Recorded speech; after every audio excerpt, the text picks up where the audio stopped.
Hi students, welcome to today's lecture. Today I would be briefly explaining you about the cyclic systems, especially with focus on bicyclic nomenclatures. So how to identify the bicyclic rings and how to name them, let us see. So let us go to simple example of propane. If you take this is your propane, and if you have any radical atom, radical means once you remove your H, that would be named as your propyl. So this is the fundamental thing. Similarly, if you have butane, and if you remove one H out of any carbon, that means any carbon of the four rings, it will result in butyl. Similarly, you have this is propane, cyclopropyl, butane, cyclobutane, cyclobutyl. So this I indicates the radical atom, which means that one hydrogen is removed from it. So it is highly reactive. This R radical is highly reactive in nature. So this is the first more thing you need to remember. So let us see one more 5-membered ring systems. So in 5-membered rings, if you see, this is your 5-membered ring, for example. So again, if you have any loss of hydrogen or removal of hydrogen from any atomic position, again it will become. Let us see with example with hexane. This is your cyclic hexane, or you can even call as cyclohexane. So that means it has 6 rings in its position. 6 carbons, not rings. Now if you remove any hydrogen from any of its position, suppose it will become hexide. Now wherever I remember it's not, if you simply notate this indicates methyl group. So always you should be very careful in notation.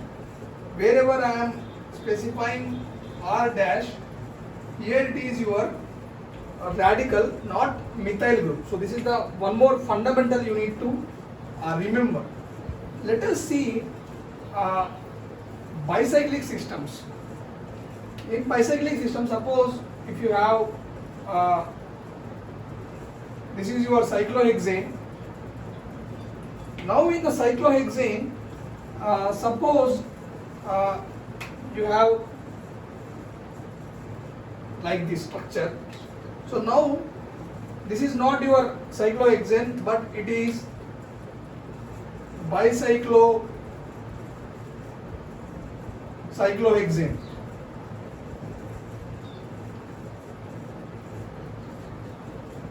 Now let us see how to name this compound by use of IUPAC nomenclature.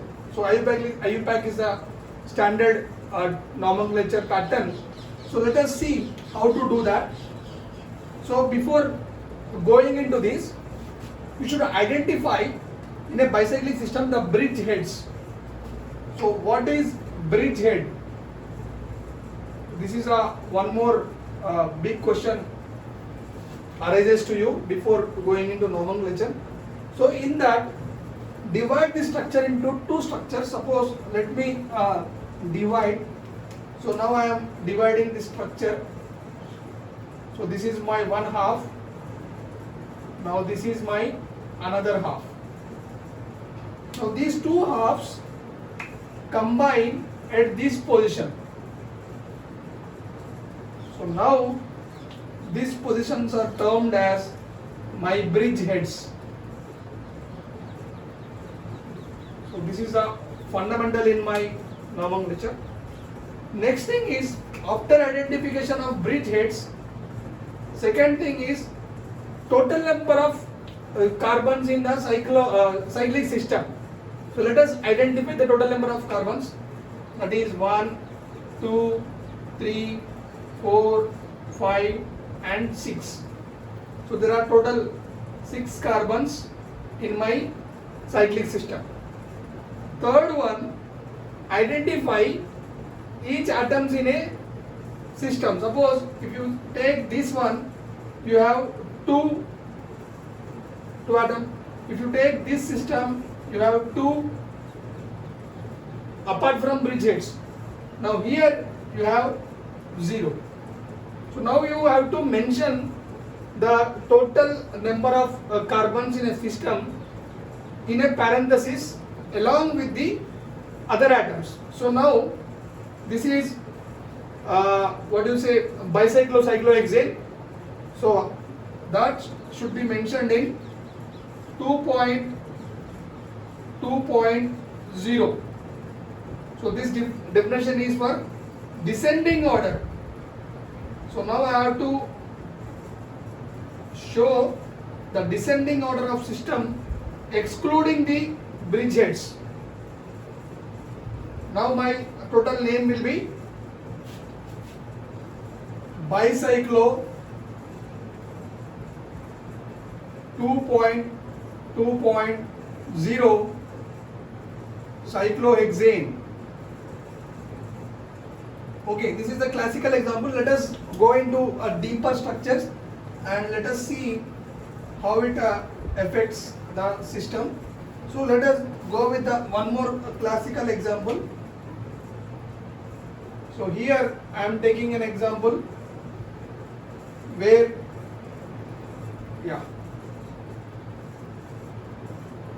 this is my system.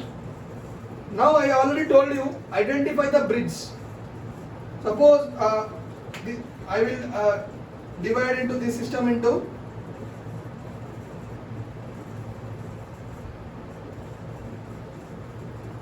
this is my one system. Again another half I will divide.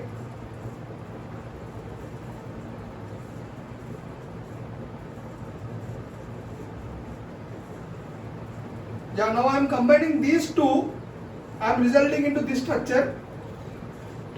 So these two combined, this position and this position. So that's why this is my bridgeheads. So this is the first most fundamental in identifying the bridgeheads. Now I have identified the bridgeheads. So the one bridgehead is N, that is this N. The other bridgehead is C, this is another C. So now the bridgeheads are identified. Second one is identification of total number of carbons in the system, bicyclic system. 1, 2, 3, 4, 5, 6, 7 and 8. Total number of carbons is 8. That means the total system will have a name called as octane. Done. Now you have the other than bridgeheads, other atoms. Let us count them. 1, 2, it is 2. 1 and 2, again it is 2. 1 and 2, it is 2. So here there is no increasing number or decreasing number. So you need to write very simple name. And now third one is your numbering. So this is your bridgehead and this is your bridgehead. You can start numbering from any one of the bridgehead. However, if heteroatom is present, your numbering should begin from that heteroatom. So now my numbering will begin from this. Okay, 1, 2, 3, 4, 5, 6, 7 and 8. This is my numbering. Or I can do the other way also. Okay, now my total nomenclature of this system will be 1 aja, that means I have an heteroatom. Bicyclo, 1 aja bicyclo. Now the 2.2.2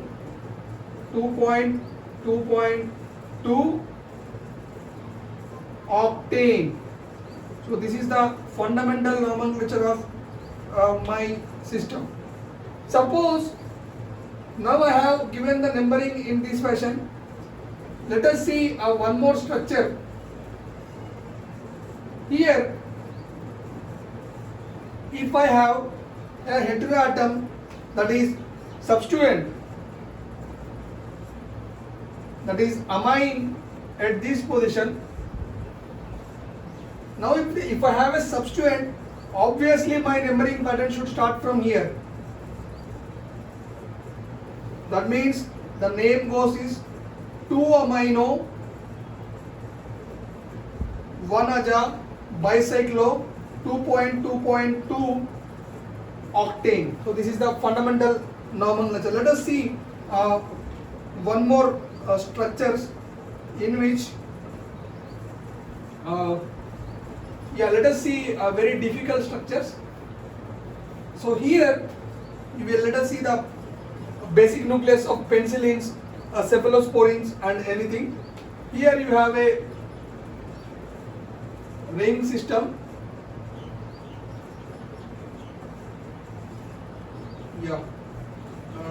You have a ring system like this. So in this you have substituents. The substituents are, and you have now you should identify the bridgeheads by simply looking into the complete ring. I can justify the bridgehead, that is the first bridgehead here and second bridgehead here, because this is fusing the two systems. Now I already told you, always the numbering should be from the heteroatom if it is on the bridgehead. So this is one. Now you will have one question, where should I go? Whether I should go here or whether I should go here. See, always the IUPAC system prefers clockwise rotation or clockwise numbering. Anti-clockwise is not preferred. So you should never go back. Okay, one thing. Second thing is, if one of the heteroatom is given as preferential number, the other should not be given the second number. It should be coming in the last. So let us see how. 1. So give it is 2, it is 3, it is 4, so it is 5, it is 6 and it is 7. So this is your structure of your basic nucleus in penicillins. So let us see what exactly it has. So 1-aja, so that means you will have to write 1-aja, 1, 2, 3, 4, 4-thio, because you have sulfur, you will name it as thio. 7-one, that means that is 7th position ketone. So 1-aja, 4-thio, 1-aja, 4-thio, bicyclo, because it is having bicyclic system. Now you have to identify the other atoms in the bridge. 1, 2, 2, now here it is 0. I already told you should mention in the descending atom, descending position. So 1-aja bicyclo, total number of rings is 7, hept 7-one, heptone, or you can even write 2.1-aja. So you have to see 1-aja, 4-thio, bicyclo, 2.2.0, hept 7-one. So this is the one more thing. So let us see what exactly your penicillins have. In your penicillin structures, you have this is an additional double bond is here, and the rest everything is same. So here in the nomenclature, you have to see very simple: 1-aja, 4-thio, very simple, bicyclo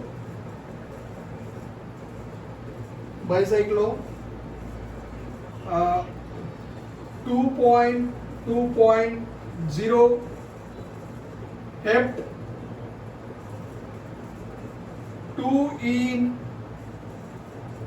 7 own. So this is your basic nucleus in your penicillins. This is called as penum. This structure is called as penum. Let us see one more. What is a carbapenum? If you replace the sulfur with carbon, replacing sulfur with carbon, the structure is called as carbapenum. Okay. So suppose if you replace the carbon with oxa, that means oxygen, here it is called as oxapenum. You have to simply mention it is oxapenum. So very simple and easier way of notation. So let us see one last structure which will tell you about a more complex structure. So let us see here the structural representation of very important part for your structural representation.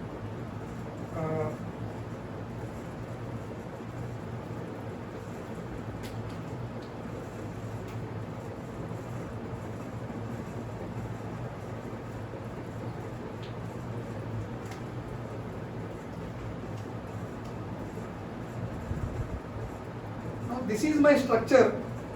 This structure is basically an example of what I say, it is a propane alkaloid. So now I have to identify the bridgeheads. So if you look at from the here, this is your bridgehead, this is your bridgehead. So now how many atoms are there in the 1, 2, 3? 3 atoms this side, 1, 2 atoms here, and you have 1 atom here. Now once you identify the bridgeheads, the total number of carbons also in essential 1, 2, 3, 4, 5, 6, 7, 8. It is 8. So the final name is octane. Okay. Now the numbering, from where you should start the numbering. See, already I told you, if you start from one bridge, the next numbering should not go to the other bridge. Okay. And again, once you start, you should grow always. You should not go back. So let us see, 1, 2, 3, 4. You are getting a 4. 1, 2, 3, 4, 5. You are getting 5. Okay. However, this is the shortest way. The thing is, you have a substituent here. The substituent should be given preference. If substituent is not there, this is the shortest and cyclic way. This pathway would have been preferred. So now the pathway preferred is this one. So 1, 2, 3. So let me show you 1, 2, 3. 4, 5, 6, 7, and this one is your 8. So now how to write the structure is 3-hydroxy,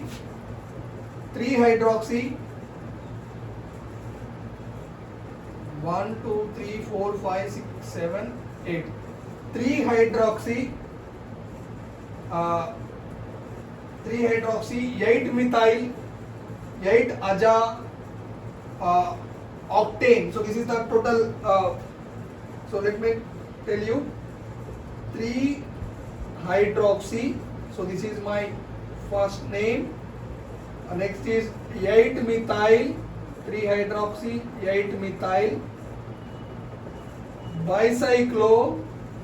Sorry, before bicyclo, I should write the aja position also, because all substitutions I should mention. prior to that 3-hydroxy, 8-methyl, 8-aja, bicyclo, 8-aja, bicyclo. Now I should mention the atoms. That is always in parenthesis from descending order, decreasing order. 3 point, that is 1, 2, 3, 2.0, and total number is octane. So this is the nomenclature of your propane. So this is the fundamental basis of giving nomenclature of bicyclic system. Hope you understand. It's very easy. If you like, subscribe and share. Thank you.